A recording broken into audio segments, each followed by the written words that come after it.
We have seen a lot of crazy things in the last few weeks, like a worldwide quarantine, a complete shutdown of the world's economy, and the fastest stock market plunge in history. Now, despite how shocking those things have been, there's one part of this crisis that hasn't really been talked about by anyone. Yet, this would likely be the #1 story in the world during any other time in history. The United States, Saudi Arabia, Russia, Iraq, Iran, China, and Canada. What do these countries have in common? Well, not much, actually, except that these are the world's largest oil producers. And as you may know, oil has historically been a hot commodity that can single-handedly determine if a country or state is going to be rich or poor. I mean, let's take Norway for example. Norway right now has the 6th highest GDP per capita in the world. It is the 2nd wealthiest country in terms of monetary value. It consistently ranks in the top 3 in the world in regards to standard of living, and it has the 2nd largest capital reserve in the world as well. So it is quite easy to say that Norway is very rich, but it wasn't always like this. You see, in the 1950s, Norway was largely a fishing and agricultural nation, and wasn't anywhere near as wealthy as it is today. But then, in the late 1960s, Norway struck oil in the North Sea.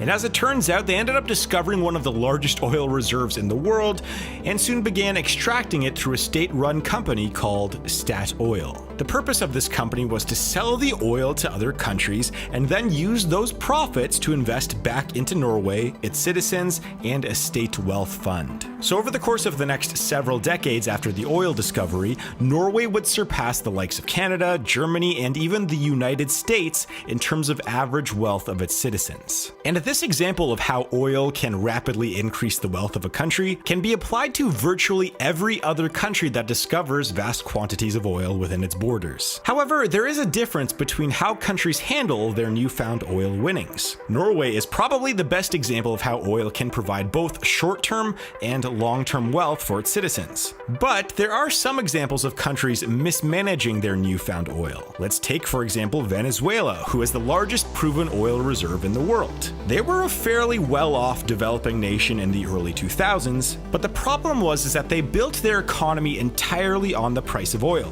and they did this without a reserve fund or diversification plan like Norway did. So when the price of oil dropped by 68% over the course of 72 weeks between 2014 and 2016, that sent Venezuela's economy into a downward spiral. And I want you to remember those numbers that I just mentioned. A 68% drop over 72 weeks. So now let's bring this back to today. You see, about 3 months ago, I was at the gas station and filled up my car, which cost around $80 or about $1.32 a liter. But then, about a week ago, I went to that very same gas station, and the cost to fill up my car was now $48 or about 75 cents per liter. And that was when I knew that something unprecedented had happened to the world's economy. You see, over the course of the last 12 weeks, the price of oil has dropped by 68%. That is the same price drop that caused Venezuela's economy to enter a crisis, but the difference is that this time it only took 12 weeks, meanwhile the previous drop took 72 weeks. This means that we are living through arguably the sharpest decline of an energy commodity in the world's history. Yet because of the current news cycle, it's not being brought up with the frequency that I think it should be. So how did this drop happen? Well, it was a two-pronged attack. The first of which was that the demand for oil began to dry up when the worldwide lockdowns started happening. Think about this. Roughly 2/3 of all oil that is extracted from the ground goes into transportation vehicles such as cars, boats, trucks, and planes. But now there has been over a 90% reduction in overall travel since the outbreak, meaning that people aren't filling up their cars at the gas station as much, and the same applies to boats, trucks, and planes. And as we all know from basic economics, as soon as the demand for a product drops off a cliff, then a rapid price decline will likely follow. And after there's a price decline, it becomes much more difficult to turn a profit for those existing companies, so those companies will begin to go through a tough economic time and potentially even face bankruptcy. So if the global lockdowns weren't enough to decimate the oil and gas industry, industry, then the second part of this attack would do it. You see, early in March of this year, leaders from Saudi Arabia, Russia, and a handful of other countries met up to discuss how much oil should be produced during the worldwide global lockdowns. Saudi Arabia, who is the world's #1 crude oil producer, wanted everyone to cut oil production in order to maintain a stable oil price. Most of the countries agreed, except for one.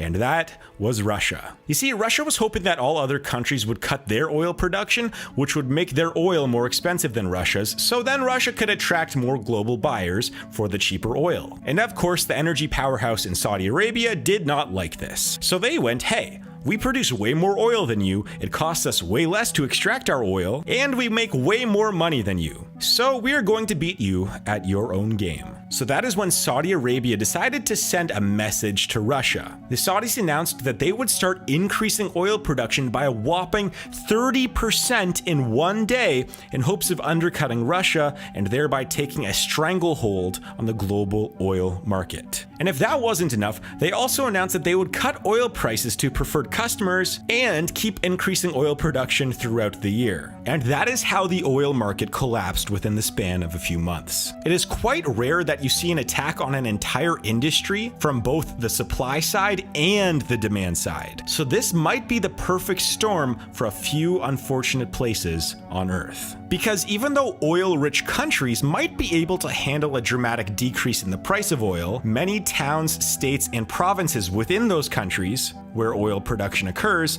they will not be able to handle this decrease in the price of oil. This is because countries tend to have more diversified economies than smaller local populations like towns, cities, or even states. In fact, there are many towns, cities, states, and provinces out there where a giant chunk of their economy comes directly from the oil industry. Let's take, for example, Alberta, Canada. It's an absolutely beautiful province filled with mountains, parks, lakes, and forests. The GDP of Alberta is roughly $338 billion, which gives it a bigger economy than places like Mississippi, Montana, and Nevada combined. But like most oil-rich places, Alberta was an agricultural and farming land not too long ago. In fact, up until 1947, Alberta was one of the smaller provinces in Canada with very little impact on the economic activity of the entire country. But then the economic gods gave Alberta one of the greatest discoveries in history. It was called Leduc #1, also known as the oil sands. After the discovery of the oil sands, which is one of the largest oil reserves in the world, Alberta went through an oil boom that saw the province become a backbone of Canada's economy. And by 1985, 35% of Alberta's economy was based off of the oil industry. And today, Alberta's oil industry accounts for roughly 7% of Canada's overall GDP and nearly 90% of Canada's overall oil production. But over the last 12 weeks,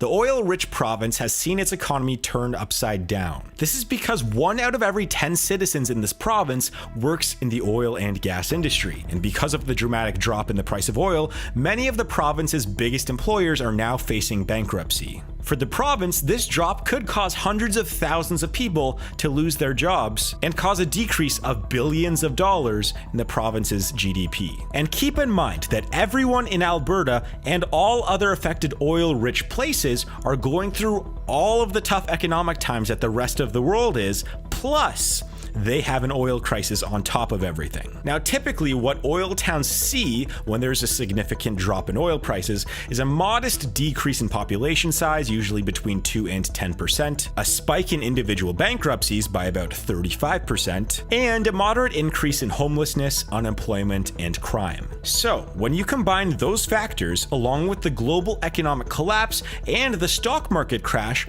we might see the creation of ghost cities at a rate that we have never seen before. You see, ghost cities are created typically when there's a rush or a boom of a resource in a city. This can be anything like silver, gold, coal, or even oil. And over the course of several decades, that city becomes very dependent on that resource. So if the resource runs out or if the resource loses value, then people begin to migrate out of of that city just as fast as they migrated in. And it looks like this is what we should expect, unfortunately, in some cities in the world right now. And if this situation wasn't dire enough, already this year, 208 North American oil producers have already filed for bankruptcy, and many others were hanging on by a thread before this crisis. And as of this week, many of the larger oil companies have cut billions of dollars worth of projects and labor in order to hopefully prevent bankruptcy. So even though the situation sounds bleak right now, there are a few things that could make the situation have a little bit more of a positive spin on it. For example, right now gas prices are substantially cheaper, meaning that consumers that are struggling to get by